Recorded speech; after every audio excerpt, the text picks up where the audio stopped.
first met our speaker, Cornell Robertson, a number of years ago. Cornell and I served as, geez, I don't even know what our official capacities were, but our unofficial capacities were dads of scouts that were in the same scout troop. And I was had an older son moving out, and he had a younger son moving in, and that's where we first met. And we've kind of been touching base ever since through local politics in Hilliard and a number of other places. And then just a few months ago, we greeted Cornell as a new member of ColumbusRotary. So Cornell has been working with the Franklin County Engineers Office for over 25 years, but in June 2017, he was appointed, right, the Franklin County Engineer, and subsequently was reelected the county engineer. So now it's official because he wasn't just appointed. We actually thought he should do the job. However, as I was reviewing the number of projects that he has worked on during his tenure there, I thought it might be best not to tell you those projects in case you had a bias toward things like the Lane Avenue Bridge over the Olentangy River. I mean, we wouldn't tell you that Cornell has worked on those projects if you needed to use the Lane Avenue Bridge every day to get to work, like some of us in Hilliard, Cornell. And we won't talk about the Dublin Road Bridge over at Fishinger and some of those other current projects. So just so you're not biased against our speaker today, fellow Rotarian, new Rotarian friend, Cornell Robertson. Thank you, Scott, and thank you to the Columbus Rotary Club for accepting my membership and allowing me this opportunity to speak to you all today. I'd like to start by sharing the three things most important to me: my spiritual faith, honoring our country, and my family. So I also want to say thank you for starting off with Pledge of Allegiance and an invocation. It seems like those are being done less and less these days. And so I would also like to share that for events that I'm in charge of and arranging and administering, that's how we start: invocation and Pledge of Allegiance. My name is Cornell Robertson, the county engineer for everyone in Franklin County. So what does that mean exactly? Well, if you live in the city of Columbus, I'm proud to serve as your county engineer. Likewise, if you live in Linden, the Hilltop, Gahanna, Hilliard, any unincorporated township of Franklin County, I'm proud to serve as your county engineer. Similarly, some folks live outside of Franklin County, but they travel in to work here. And when they're here, again, I'm proud to serve as their county engineer. Before I go further, I would like to touch on family. So my personal family is not with me today, but some of my work family is. I'd like to introduce Miss Terry Pritchard. Terry, please stand quickly. And Mr. Lawrence Zhang. So those folks have agreed to come and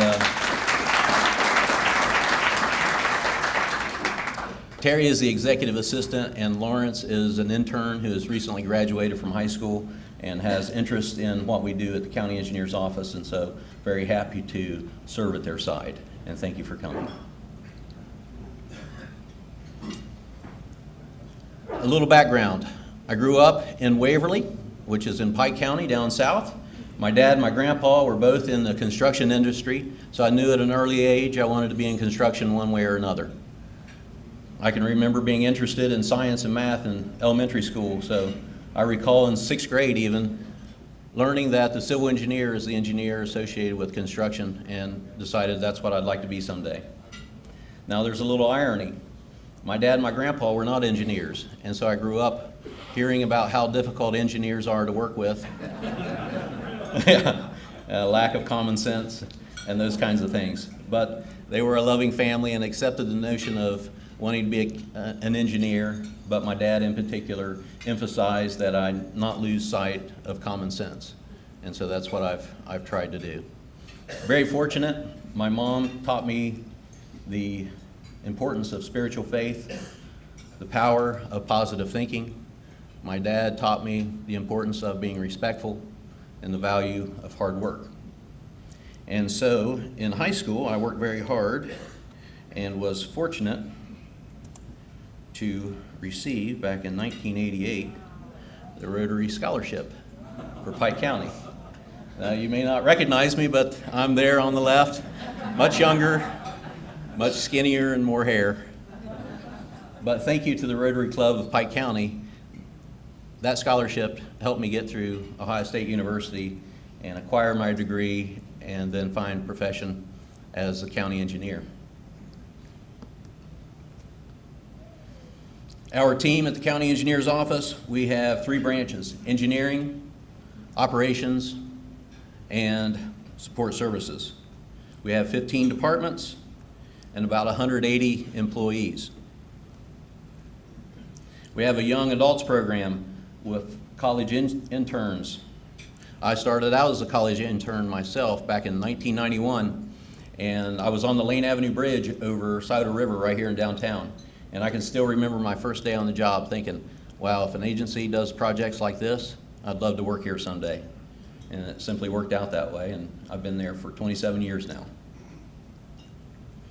We have student help positions, and we still have student help and summer seasonal labor positions still available for this summer. So if you know of any youth who are at least 18 years old who may like to work at the county engineer's office, I have applications with us today. Please take one home with you. We provide experience to become a professional engineer and to become a professional surveyor. Those are 2 requirements to be a county engineer in the state of Ohio. We also have a strong surveying component with our own survey crews, with land records, and many folks find our land records very extensive, and folks who are into genealogy sometimes visit and look back at the old property maps and so forth. So I would invite you, if you have that interest, to stop by. We also have a tax map division. Our tax map is centrally located in the courthouse, and we work very closely with the Franklin County Auditor. One of our responsibilities is to generate the Franklin County highway map, working with the auditor, and I try to get these out in distribution as often as I can. Many young folks say, well, why are you still doing that? That's a waste of paper. I have everything I need on my phone. And I say, yes, that's true. But this always has a signal and never loses charge. So it's still good to have as a backup. Roadway infrastructure. Our top priority at the county engineer's office is to provide for safe and efficient movement of people and goods from place to place by building and maintaining Franklin County's roads and bridges. Safe and efficient travel. It's also important for a thriving economy. Maintaining our roads and bridges provides jobs for the contractors, but it also promotes good development, residential and commercial in nature. It's important for public health, safety, and welfare. Our law enforcement officers and fire departments need to be able to quickly and efficiently report to scenes of emergency. We also expect another 1 million people to move into our region by 2050. And so we've just recently become the most populous county in the whole state, and we have yet another 1 million folks moving our way. That's a sign of just how good things are here in Franklin County and all the good things that are happening. You also may hear these days about connected and autonomous vehicles, and I think that's a technology that we need to embrace. I think it certainly can make our roadways and bridges safer, but it's still undecided as to whether or not that will add to wear and tear on our roads and bridges. I think that it very well may. Autonomous vehicles will likely travel in the exact same wheel path time and time again, and that will increase on the localized wear and tear. I don't want to be against it, but I just want to point out that we need to be thoughtful on how the technology advances. And also promote maintenance over replacement. It's better to maintain our vehicles, replace the oil regularly, than to wait for the engine to lock up and have to buy a whole new engine or new vehicle. It's better to brush our teeth regularly than to have a need to have them pulled at a later date. So these are all parallel analogies that I think we all can understand. It's my job and our team's job to maintain our roads and bridges as we go along and not wait for failures. The Franklin County Engineers Office has jurisdiction over 800 lane miles in Franklin County and 357 bridges. Of those 357 bridges, 48 are over 100 years old. 108 are over 75 years old. 13 bridges are rated poor, and 35 bridges are rated fair. The 13 that are rated poor are on the docket to be replaced or rehabilitated, and the 35 that are fair are on deck. We're getting those lined up and searching for funding to get those in better shape. We also serve as the drainage engineer for Franklin County. This is not an elected position, but is appointed by the county commissioners. We promote water quality and erosion control over county ditches, drains, and basins. There are 94 miles of open ditches and 147 miles of tiled ditches. We also do snow and ice removal in the wintertime, very similar to ODOT. ODOT does large road bridge projects and snow and ice removal in the wintertime. We're similar to ODOT, but on a much smaller local government scale. We have similar projects and also do snow and ice removal. Our jurisdiction for snow and ice removal is about 1,200 lane miles, and this is additional 400 miles over our typical 800 of jurisdiction, and this is a reflection of working with various agencies throughout the county. It makes sense. And I think we've all heard about the Columbus Way. I usually refer to it as the Franklin County Way. That is to work well together, and I think we're very fortunate in our area that we work so closely with the City of Columbus and all the various townships and other smaller municipalities. We can provide road salt to some of these other agencies and have such agreements with 23. Community partners, all various municipalities and townships, state and regional agencies, law enforcement agencies, work very closely with Sheriff Dallas Baldwin. Capital improvement projects and work by our own crews. Some projects are small enough that our own crews can take on the road and bridge maintenance. I like to call it right sourcing. We don't always outsource, but we try to pick the right tool for the particular situation. We also have fuel that we purchase and can provide to townships who do not have that ability, and we just pass those fuel prices on at our cost. We don't have markup. We're just, into doing the right thing. And I've mentioned snow and ice removal. Weight enforcement program. This is a program that we work with very closely, Sheriff Dallas Baldwin's office. This is an important program. We're looking for trucks that may be overweight, adding to the wear and tear of our roads and bridges. There are 2 deputies that run this program. We pay for their salary. They have the law enforcement background and the ability to have folks behave and change their loads or get the appropriate permits if they do not have them. Now I'd like to touch on our actual infrastructure program. This list shows our 10-year forecast, approximately 53 projects. And what you'll notice about this particular map is that we have projects scattered all across Franklin County, not just in the rural outskirts, but all in those various townships and municipalities that I mentioned before. This pie chart represents our funding stream. Our budget is approximately $55 million per year, and the revenue stream coming in with the largest piece of that pie, it's kind of a lemon pie, lemon meringue, is about 25 million. That has increased by 5 million, the cherry pie. That was as a result of working with the Franklin County Commissioners a year ago when I suggested it and they agreed to increase the motor vehicle registration fee by $5. And that adds for Franklin County another $5.5 million for us to put directly into roads and bridges. Substantial. Another source of revenue that you've heard a lot about these days is the gas user fee, often referred to as the gas tax. I like to call it a user fee because we're tapping into the pocketbooks of the folks who are using the roads and bridges. That is represented by the smaller blueberry pie to the left. Historically has been about $2.4 million. With this recent increase that goes into effect today, that'll add another $1.5 million. And so that is substantial also. And so with this increased revenue, we have a plan that we want to increase our resurfacing program because we feel like the constituents can see immediate result as a reason for this revenue coming in and being increased.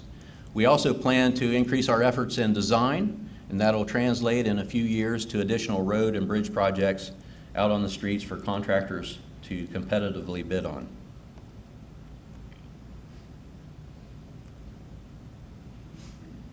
I've already mentioned the additional $5 permissive fee, adding a $5.5 million. The additional gas user fee, $1.5 million. And I have already touched on how we plan to use it. Here's a look at the resurfacing program, which has nearly doubled since the previous years. We have two programs, a county resurfacing program and a township resurfacing program. Capital improvement projects in the next few years, there are the 2019 projects, followed by the 2020 projects. I'll touch on just a few of the 2019 projects. Here we have Allen Creek Drive from Rickenbacker north to 270. That's a heavily traveled roadway, very important to commercial development. Many warehouses have been built along that corridor. And this is our way to participate in the Smart Columbus program. Our project will add interconnect cables, conduits, and with the notion of potential semi-truck platooning in the future. This could be a testing ground for that. We currently have underway Morris Road at Kitzmiller Road in the northeast part of Franklin County. Double Z Construction Company is the contractor, and they are currently building a single-lane roundabout. This intersection has realized safety problems as well as congestion, but the single-lane roundabout will be a substantial safety improvement. We think it'll work quite well there. Next, we have Norton Road at Johnson Road. This is in the southwest part of Franklin County. Very similar situation with a safety situation and congestion piling up.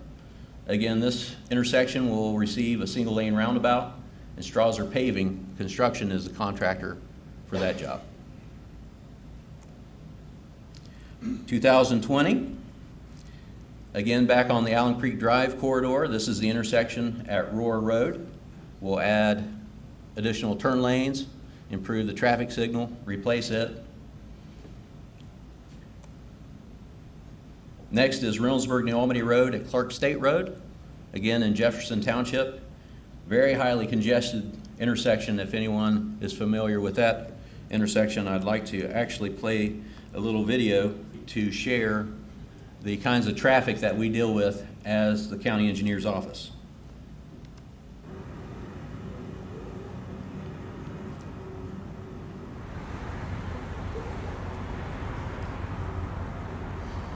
So if you're familiar with this intersection, traffic that is stacked up is trying to travel southbound. So they're on Reynoldsburg New Albany Road. This is the evening rush hour. Flanagan's Restaurant is sort of to the upper left. Do you like how I said that? Flanagan's Restaurant. And so Clark State Road is the east-west route.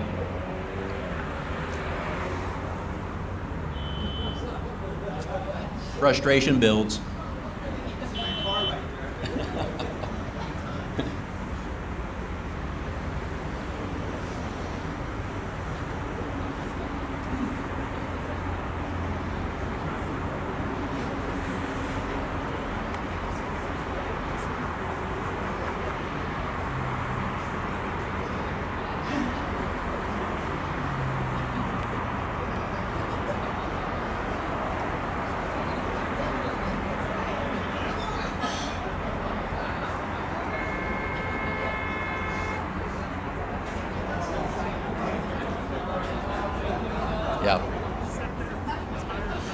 So you notice the car that took a kind of a catty corner approach,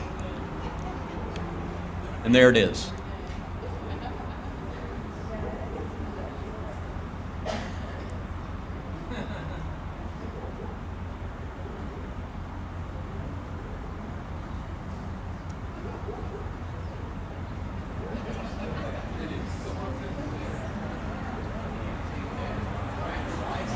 Yeah.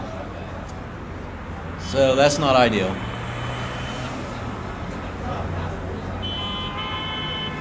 Now other people are getting the same idea.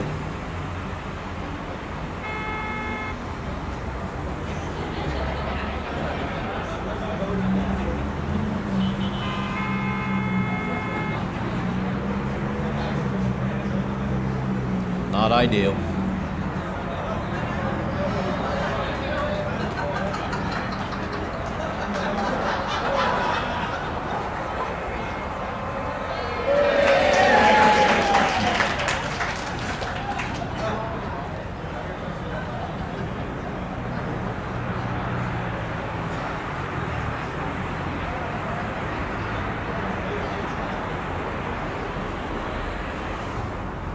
I think that's about it.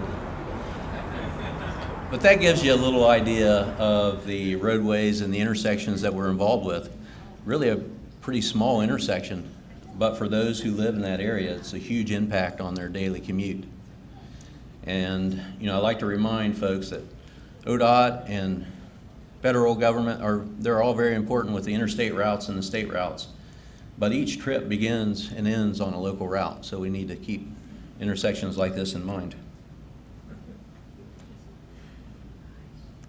Before I move on to tell you what we have planned for that intersection, a few years back we started a design that would include a new traffic signal, many turn lanes for the various movements, and we took that arrangement to the public. We have public involvement meetings to make sure that we understand and are sharing with the folks what we plan to do. And at that meeting we got a lot of opinion from folks that we should instead consider a roundabout. And so we have actually gone back to the drawing board. We have redesigned the intersection. We applied for safety funding through ODOT, and they agreed.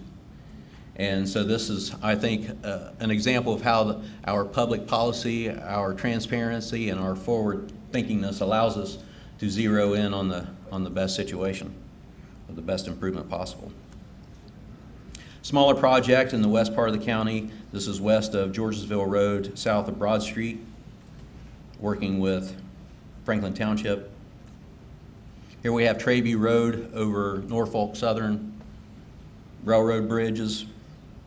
Very complicated to deal with the railroad folks. And now I'm getting to a little bit what I call the dessert of my presentation. Happy to share this quick video with you.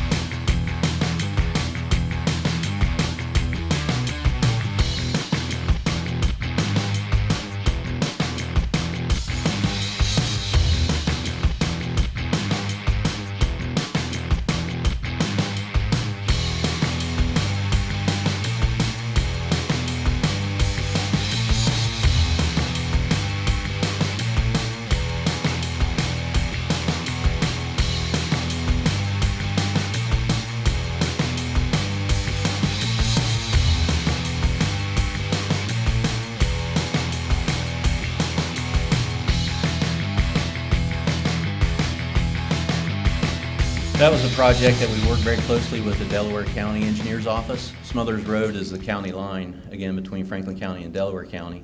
This intersection was also one that was becoming a safety concern. Traffic and congestion were increasing, and this was a nice fix for that intersection, completed last year. Here we have Hamilton Road in Gahanna.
I think that's a good place to stop and to just share with you our drone.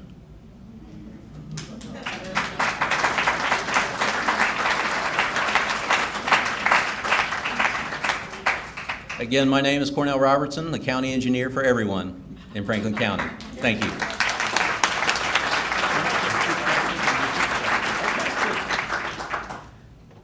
If anyone has questions, I'd be happy to answer those for you. The first one I saw was from Jim. Go ahead.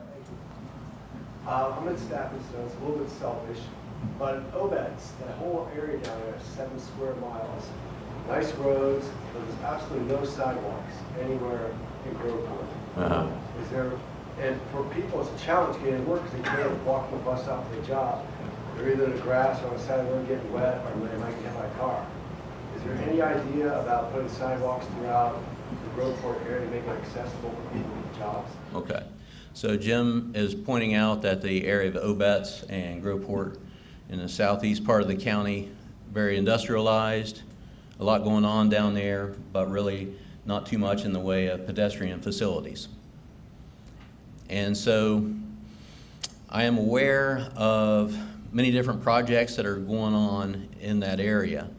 And I know that there is a definite increase in realization of the importance of multiple modes of transportation. And so one of my many initiatives is to further increase our relationship with, say, CODA.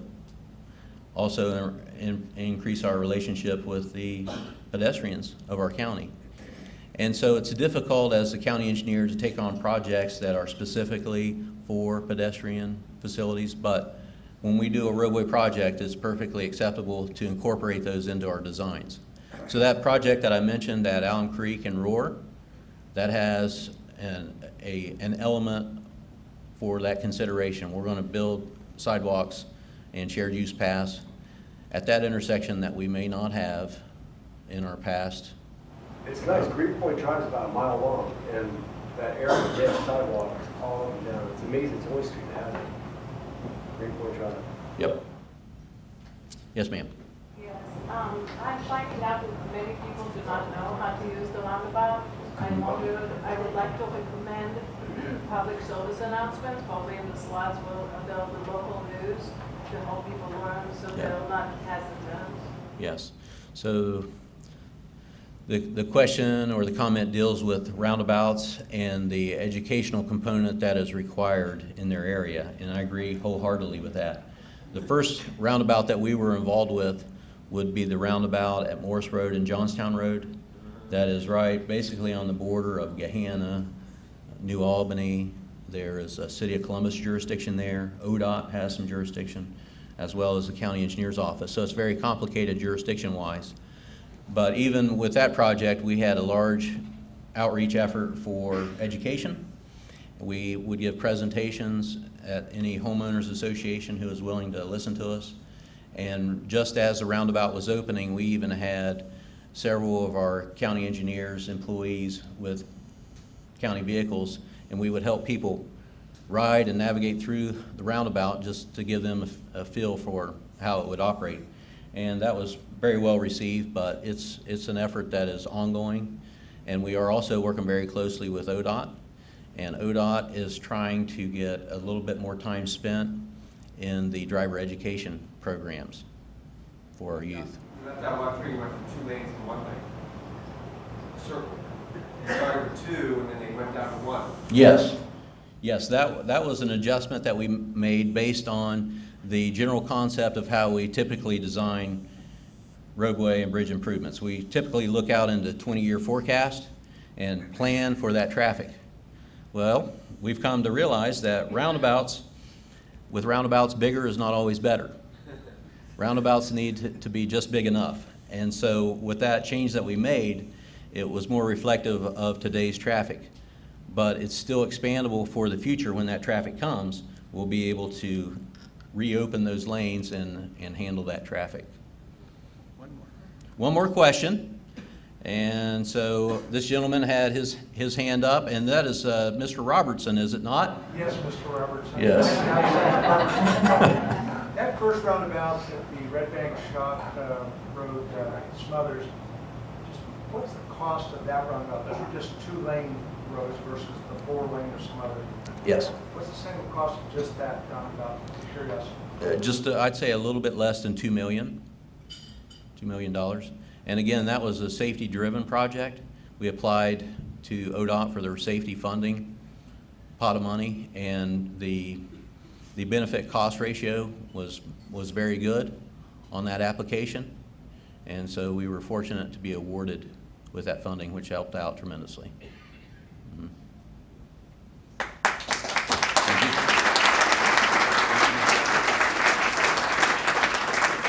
Well, thank you. I think we'll be around for a few more questions afterwards. I saw a lot more hands up. I'm going to wrap up with first, again, congratulations to the Phoenix Scholars. Great job, and congratulations on everything.